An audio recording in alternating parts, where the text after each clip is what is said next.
Faut-il respirer par le nez ou par la bouche quand on chante? Bienvenue dans cette nouvelle vidéo forestière, j'espère que vous allez bien. J'ai le plaisir de vous retrouver dans ce cadre absolument magnifique. Et aujourd'hui, je vais vous expliquer comment est-ce qu'il faut respirer. Et puis à la fin de la vidéo, je vous donnerai aussi un autre conseil qui est très bon pour les cordes vocales. Allez, c'est parti!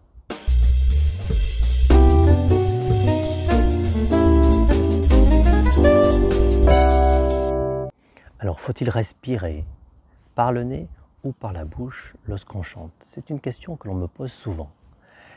Et pour vous apporter la réponse, je vais d'abord vous rappeler ce que sont les cordes vocales, comment elles fonctionnent. Et ensemble, nous allons découvrir du coup quelle est la bonne façon, par le nez ou par la bouche. Alors, je vous rappelle que les cordes vocales se situent ici et que ce sont des petites lèvres donc humides dans les muqueuses. Et ces lèvres, donc, elles ont cette forme-ci, et donc je vous rappelle, elles s'ouvrent lorsque l'air doit passer, puisqu'elles sont vraiment sur la colonne d'air. Lorsqu'on respire, elles s'ouvrent. Et lorsque on veut produire un son, elles se ferment. Et comme il y a une pression d'air dessous, l'air veut passer. Et si l'air est suffisamment pressurisé dessous, à un moment, il y a un puff d'air qui passe, puis un autre, puis un autre. Et voilà. Et la vibration passe ainsi. Alors, doit-on respirer par la bouche ou par le nez? Quelle va être la différence en fait? Alors, regardons ce qui se passe dans les deux cas. Le premier cas, si l'air rentre directement par la bouche, le conduit est très large et l'air est finalement peu en contact avec le corps. Il va rapidement venir frôler les cordes vocales qui sont ouvertes et ensuite ressortir par les poumons. Maintenant, si l'air passe par le nez, que va-t-il se passer? Le conduit nasal est beaucoup plus petit et donc l'air va être beaucoup plus en contact avec le corps. Il se trouve que le corps est à une température de 37 degrés et l'air environnant généralement est beaucoup plus bas.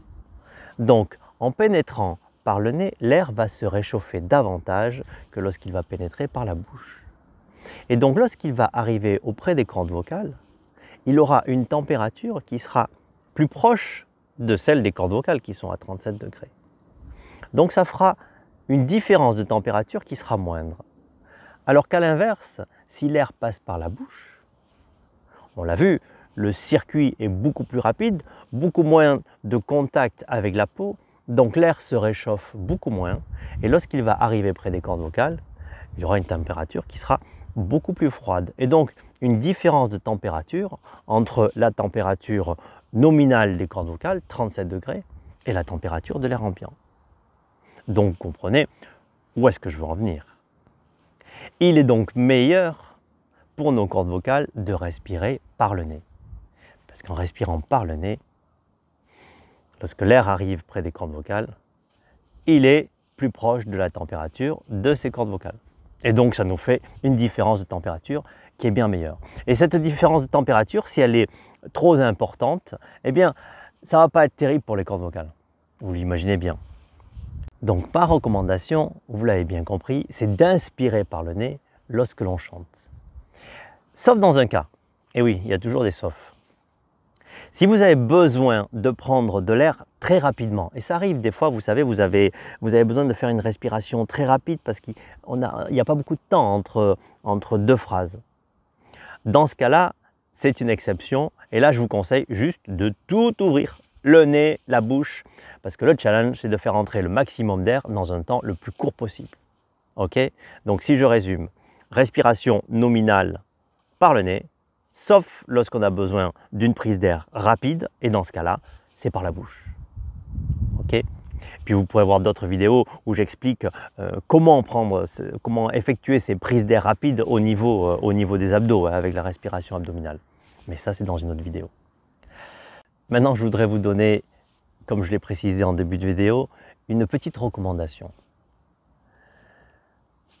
Les cordes vocales, vous l'imaginez bien, sont humides. On est dans un milieu humide. Toute la bouche, toute la gorge. Les cordes vocales ont besoin de cette humidité pour fonctionner, clairement. Elles vibrent bien mieux lorsqu'elles sont humides. Et malgré tout, on a vu qu'il y a ce flux d'air qui n'arrête pas de rentrer et de sortir. Et lorsqu'on vocalise, il vient encore plus proche des cordes vocales, donc ce flux d'air va avoir tendance à assécher les cordes vocales.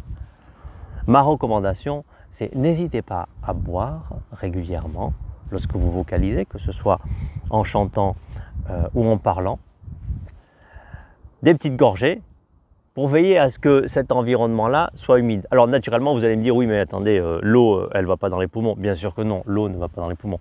En fait, je ne vous conseille pas, hein, d'accord? C'est pas là normalement qu'elle doit aller. Mais le fait de boire, ça va humidifier tout votre environnement buccal et donc l'air qui va rentrer près des cordes vocales sera naturellement plus humide que si vous avez une bouche et un environnement buccal complètement sec. Et bien voilà, j'espère que cette petite vidéo forestière vous sera utile. N'hésitez pas à vous abonner à ma chaîne YouTube naturellement si ce n'est pas déjà fait. Et à activer la petite cloche, comme ça vous ne louperez aucune de mes vidéos, que ce soit des vidéos sur la voix, le développement personnel ou bien les méditations que je fais pour vous. Voilà, je vous dis à bientôt.